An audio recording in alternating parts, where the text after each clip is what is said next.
안녕하십니까. 이것이 신앙 고백이다 시리즈 7권 중에 세 번째 책 하이델베르크 교리 문답서 제29줄 주제는 화채설. 오늘은 제79문의 두 번째 시간입니다. 여러분 가지고 있는 이 책 79문이 632페이지고요.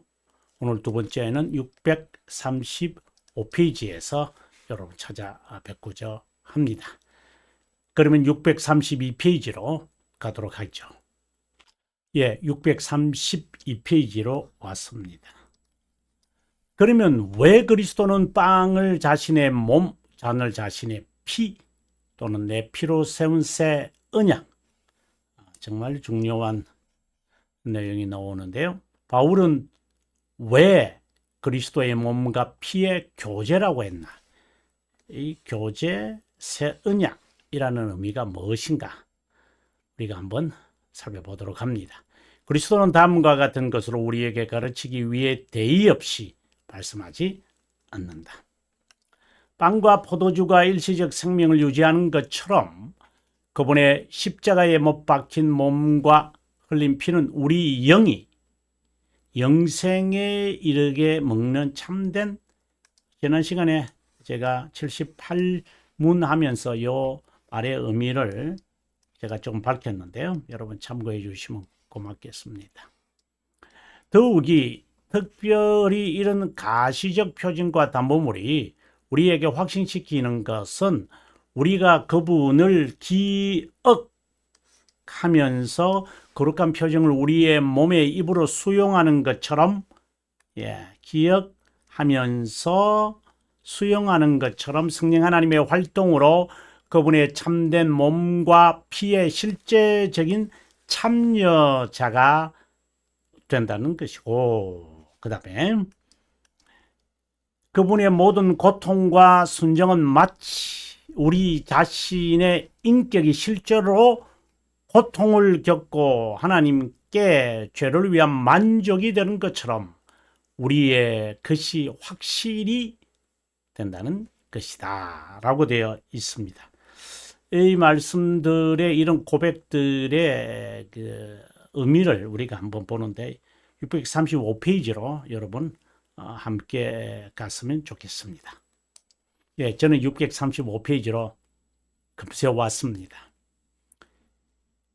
그리스도는 십자가 상에서 흘린 피, 즉 잔을 왜 피로 세운 새 언약이라고 했는가? 우리가 히브리서 9장 15절부터 17절에 보면은 새 언약이라고 하는 이 말씀에 유언이라고 하는 테스타멘툼이라 그러죠. 라틴어에서는 이것을 덧붙였습니다. 유언, 새 언약이라고 말씀하시고 그것에 유언은 이라면서 새 유언. 그래서 우리가 신약 성경을 뉴 테스타멘트, 엄격하게 말하면 약속이라는 것보다는 새 유언이죠. 새 유언. 그 다음에 올드 테스터먼트 이렇게 나가면 옛 유언 이렇게 되겠죠. 뭐 언약 같은 말이니까. 그런데 왜 유언이라고 했느냐? 그것을 이제 우리가 파악을 하면 되겠죠. 왜 유언이라는 단어를 썼지? 이제 이렇게 되면 이제 답을 찾는 것이죠. 이 답을 찾기 위해서는 여러분 웨스트민스터 신앙 고백서 7문 7장이죠. 7장이 하나님과 맺은 언약 신앙의 이제 핵심이 안에 다 들어있는데, 그러면 제 책을 웨스트민스터 신앙 고백서 7장 언약 편을 여러분 꼭 읽으시면 왜 유언이라는 의미를 덧붙였을까를 보완할 수 있을 겁니다. 꼭 보완하셔야 합니다. 이건 우리 신앙의 고백입니다. 왜 이제 여기서는 새 언약이라고 했으니까 우리가 이 언약을 한번 살펴보도록 합니다. 여러분 우리가 본문을 한번 다시 한번 잠깐 볼까요? 그래서 새 언약이라고 했잖아요. 질문 자체가요. 자, 그죠? 이거는 새 언약입니다. 뉴 카버넌트입니다. 자, 그러면 다시 본문으로 돌아오겠습니다. 언약은 예수 그리스도의 보혈로 말미암아 자신의 백성과 맺은 구원을 보증하는 것이다. 그분은 구약 성경에서 희생제물로 맺은 언약의 성취라는 의미로 새 언약을 명한다. 제가 이렇게 표현을 했는데 정말 많은 의미들이 이 안에 포함되어 있어요. 우리가 좀 더 중요하게 한다면 Reformed Faith라는 말은 개혁신앙이라는 말의 핵심은 바로 이 커버넌트라는 겁니다. 그죠? 커버넌트라는 개념, 이건 핵심입니다. 근데 우리가 여기서 이제 예정론, 우리가 프리젠테이션, 이 예정론이라고 보통 우리가 또 이야기들을 합니다. 왜 예정론, 언약 이런 단어를 붙이지? 이 두 개가 그러면 뭔가 별게 다른 것인가? 아닙니다. 하나입니다. 언약이라는 것은 영혼에서 선택한 자들에게 자비함을 베푸려는 것이 하나님의 그 선택이 있잖아요. 이것이 이제 시간 속에서 언약으로 드러나는 거거든요. 그래서 언약이라는 이 말에는 예정론을 전제하고 있는 거야. 그럼 예정론을 이야기할 때는 시간 속에서는 언약으로, 언약입니다. 영어를 조금 써놨기 때문에 좀 습관이 되어져서 여러분 정말 미안합니다. 그 언약이라는 것으로 신앙 속에, 시간 속에 드러나잖아요. 그 안에 이제 그리스도, 이제 희생제물, 죽으심, 이런 이제 여러 가지, 제가 워낙 말을 많이 했으니까 37문을 여러분 꼭 참고하시라고 제가 늘 말씀을 드렸는데, 그래서 자비함의 언약이라고 칼빈 선생이 말하게 되죠. 여러분 색인을 뒤에 보시면 자비함의 언약이라는 말로 제가 설명한 부분들을 여러분 페이지를 찾으셔서 아마 도움을 받으시면 좋겠습니다.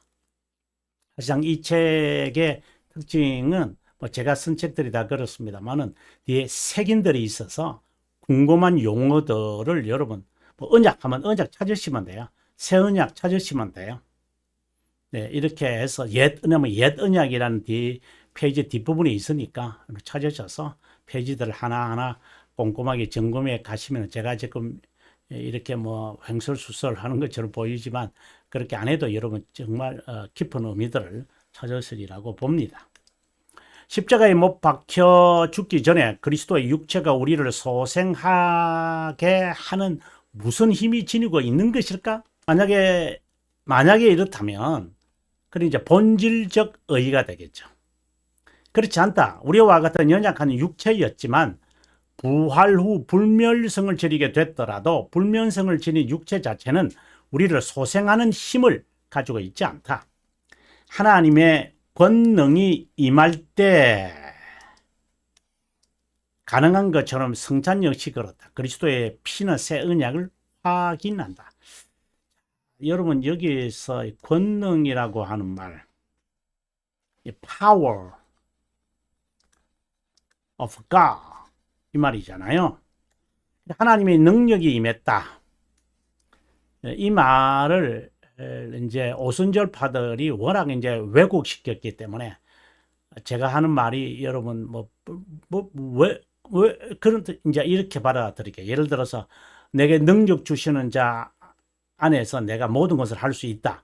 자, 이렇게 말할지도 능력이잖아. 그래서 저는 조금 다르게 이제 인간에게는 능력이라고 하지만 하나님에게는 능력이 아니라 권능이라는 단어를 붙이면 좋겠다. 하나님에게만 사용될 수 있는 용어가 있고 인간이 그것을 이제 흉내내기 위해서 또는 인간도 그것을 이제 마치 이제 전달될 수 있는 속성, 보통 공유적 속성이라고 하는데 그것처럼 우리의 표현으로 쓰는 것이 있다. 그는 능력이다. 이제 이렇게 같은 단어죠. Power of God 이라는 말과 이제 인간의 그 능력, Power of Man 이런 이제 그 영어는 같은데 아무튼 뭐 이 하나님의 권능이 임한다라는 말은 하나님의 영광이 자신에게 비춘다라는 말이고 하나님의 얼굴의 광채가 비춰진다는 말이고 이것은 다른 말로 말하면 하나님의 자기 현현이라고 하도 자기 계시가 우리들에게 그래 우리들이 누구냐? Believe him. 그분을 믿는 자들인 우리에게 자신을 계시하시는 것. 그걸 권능으로 드러나요. 그래서 우리가 하나님 앞에 바짝 엎드리고 죽은 자처럼 돼버리는 거예요. 그냥 엎드려 버려야 돼. 오라 나는 죽게 되었구나. 이건 하나님의 권능으로 우리를 이렇게 마치 발 밑에 땅에 엎드리게끔 확 눌러버리는 하나님 파워가 그걸 다른 말로는 하나님의 영광 하나님이 우리에게 자기를 계시하시는 이런 표현들이죠. 그래서 하나님의 권능이 임할 때 가능한 것처럼 하나님이 자기 계시가 있어야 이제 이것을 확인할 수 있게 된다라는 말이죠. 성령에 임하시면 이렇게 표현도 하죠. 뭐 어떤 표현을 쓰든지 간에 그 본질적 의미에서 벗어나지 않고 여러 단어들을 쓸 수가 있다는 말이죠. 그리스도의 피, 즉 보혈은 새 언약의 보증이고 구속을 표현하는 대표적 단어다. 보혈이 죄에서 자유를 얻게 함은 보혈의 능력 이런 말인데 구속을 표현하는 대표적이고 정결의 수단이고 물이 사물을 깨끗하게 하는 것처럼 정결을 하는 의미로 우리 받아들여야 한다. 물은 피를 상징하는 것일 뿐 물 세례가 죄들을 씻는다고 하거나 로만 카톨릭 주장처럼 억지해서는 안 된다. 물 세례는 죄들의 용서에 대한 보증이다. 그래서 우리는 그리스도의 보혈을 언급할 때마다 두 가지를 기억을 해야 한다. 아주 중요한 말인 것 같아요. 이 칼빈 선생이 우리들에게 말하고 있는 건데요. 제 책의 해설자 535페이지 있습니다. 죄들의 용서의 근거가 엄청난 고통. 그래서 우리가 죄 죽이기에 힘써라 라는 말이고 구원이 우리 행위와 무관하다는 것은 우리에게 상기시키는 거다. 그래, 보혈이라는 단어가 등장하면 두 가지를 떠올려라. 끔찍한 죽으심과 우리의 죄 죽이기. 또 하나는 두 번째는 우리의 행위와는 무관하게 하나님의 자비하심으로 우리를 죄에서부터 구원, deliver 하셨구나. 이렇게 받아들여라 이 말입니다. 그리스도의 보혈과 새 언약은 죄들의 용서와 관련을 맺는 고백인 제19문을 참고하기 바란다. 이것에 덧붙여 언약은 주로 은혜 언약이라고 하는다. 자비함의 언약이다. 앞서 제가 그 개혁신앙에 관한 이야기를 하면서 자비함의 언약이다. 그럼 이거는 영원에서 선택된 자를 향한 구원의 진리와 관련된 영원한 자비함은 시간에서 언약으로 드러난 것이다. 이게 우리의 언약 신앙 핵심이죠. 그래서 여러분 꼭 이 부분들을 여러분 찾으셔서 하나하나 점검하시면 많이 도움이 되시리라고 봅니다. 선택된 자이지만 자신의 정체성이나 존재를 깨닫지 못하기에 죄인 가운데 죄인으로서 유기된 자처럼 살아간다. 공의로우신 하나님은 선택된 자에게 자비함을 베풀어. 이게 이제 그래서 이게 자연스럽게 이 단어가 이제 나옵니다만은 죄로부터 이제 구원해야 하고 여기서 구원 이라는 이 말이 이제 deliver죠. 유기된 자에게는 정의를 베풀어 심판받게 한다. 타락 후의 상태에서 선택된 자나 유기된 자의 구별없이 모두 노예 의지로 분마하고 있다. 이들에게 구원이 이루어질까? 다시 말하면 자비함을 베풀어 정의의 처벌에서 구원할 수 있을까? 또 다른 말로 말하면 이거는 이제 하나님의 보는 관점이라면, 또 다른 쪽으로 말한다면 하나님의 진노의 저주에서 구할 수 있을까? 라는 이제 질문이 되겠죠. 예, 오늘은 여러분 여기서 공부를 마무리하게요. 637페이지가 됐네요. 이 부분 앞에 있는 이 부분부터 한번 제가 이제 보면서 한번 하려고 생각이 드는데, 특별히 637페이지가 되겠습니다. 여러분 긴 시간 동안 함께 해주셔서 고맙고, 정말 개혁 신앙이 참 성경에 근거한 것이다 를 우리가 배우면서 정리가 됐으면 좋겠습니다. 긴 시간 동안 함께 해주셔서 고맙습니다. 다음 시간에 저는 더 성실하게 여러분에게 이 강의를 임하겠다 하는 약속을 드리면서 남은 시간 평강하시기 바랍니다.